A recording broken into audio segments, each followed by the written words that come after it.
Hello! So today I'm reading Julius, the Baby of the World, another mouse book. So here we go. Before Julius was born, Lily was the best big sister in the world. She gave him things, she told him secrets, and she sang lullabies to him every night. After Julius was born, it was a different story. Lily took her things back. She pinched his tail, and she yelled insulting comments into his crib.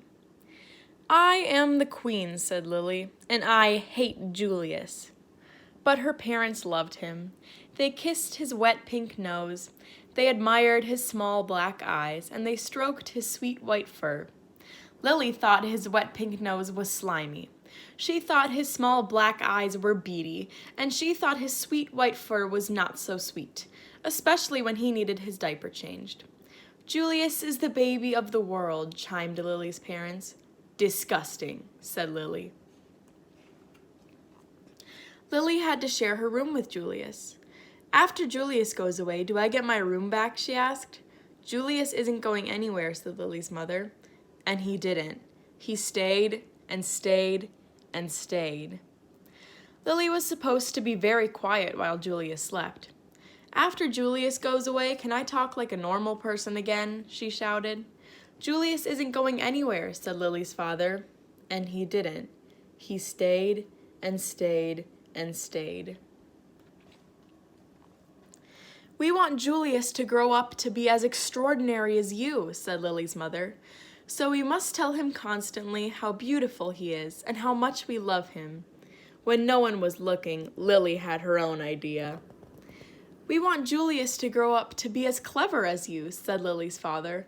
"So we must sing him his numbers and letters whenever possible." When no one was looking, Lily had her own idea. Lily's parents were more than a bit doubtful about leaving the two of them alone together. Lily tried to frighten Julius with her nifty disguises. She learned magic and tried to make him disappear. When that didn't work, she simply pretended that he didn't exist. Lily spent more time than usual in the uncooperative chair. Lily's parents showered her with hugs and kisses and treats of all shapes and sizes. They even let her stay up 15 minutes later every night. It didn't matter. Nothing worked. "I am the queen," said Lily, "and I hate Julius." But her parents loved him. They kissed his wet pink nose. They admired his small black eyes, and they stroked his sweet white fur. "Julius is the baby of the world," chimed Lily's parents. "Disgusting," said Lily. Lily's parents were amused when Julius blew a bubble. "Can you believe it?" they exclaimed. But if Lily did the exact same thing, they said, "Lily, let's mind our manners, please." Lily's parents were dazzled when Julius babbled and gurgled. "Such a vocabulary," they exclaimed.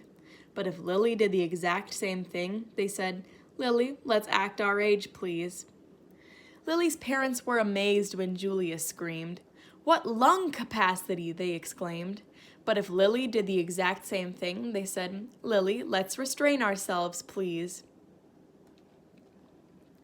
One morning, while Lily was busy playing opera, her mother said, "Why don't you put some of that verbal exuberance to good use? Why don't you tell Julius a nice story?" "He's too little to understand a story," said Lily. "He can understand it in his own way," said Lily's mother. "Okay," said Lily, smiling. "Julius, the germ of the world. By me," said Lily. "Once upon a time," said Lily, "there was a baby. His name was Julius. Julius was really a germ. Julius was like dust under your bed. If he was a number, he would be 0. If he was a food, he would be a raisin. 0 is nothing. A raisin tastes like dirt." "The end," said Lily. The story earned her 10 minutes in the uncooperative chair. Lily warned her friends Chester and Wilson and Victor about babies. "Trust me, they're dreadful," she said. She warned strangers about babies, too. "You will live to regret that bump under your dress," she said. Lily ran away 7 times in one morning. "I'm really leaving this time," she called. "Who knows where they'll find me?" The same afternoon, Lily had a tea party, and everyone came. Everyone but Julius. His invitation must have been lost in the mail, she explained.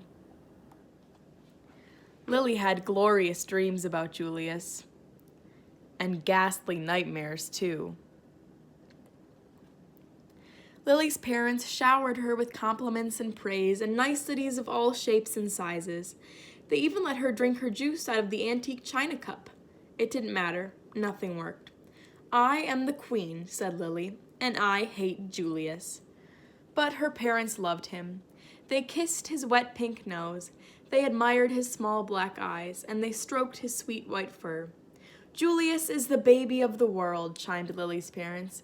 "Disgusting," said Lily. When Lily's mother felt up to it, she planned a festive celebration in honor of Julius.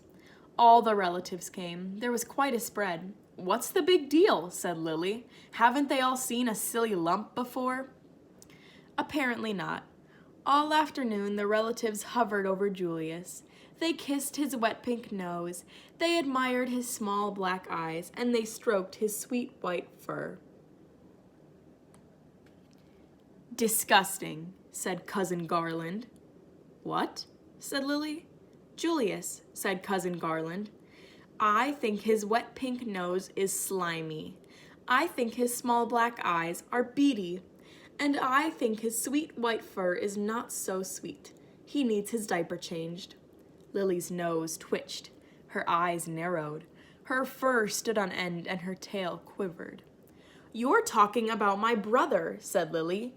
"And for your information, his nose is shiny, his eyes are sparkly, and his fur smells like perfume." Cousin Garland was speechless. "He can blow bubbles," continued Lily. "He can babble and gurgle, and he can scream better than anyone." Cousin Garland tried to slink out of the room. "Stop," said Lily. "I am the queen. Watch me closely." Lily picked up Julius. She kissed his wet pink nose. She admired his small black eyes, and she stroked his sweet white fur. "Your turn," said Lily, handing Julius over to Cousin Garland.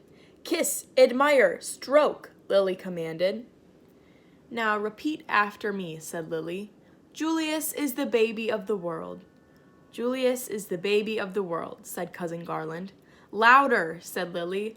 "Julius is the baby of the world!" And from then on, he was, in everyone's opinion, especially in Lily's. The end. So that was Julius, the baby of the world.